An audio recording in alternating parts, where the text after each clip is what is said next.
गणपती बाप्पा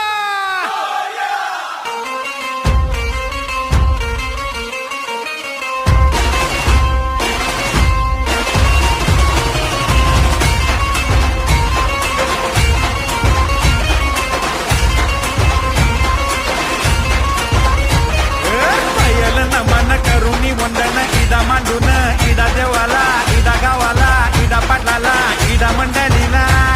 आम्ही सांगतो नमन तुम्ही ऐका हो गुणीजन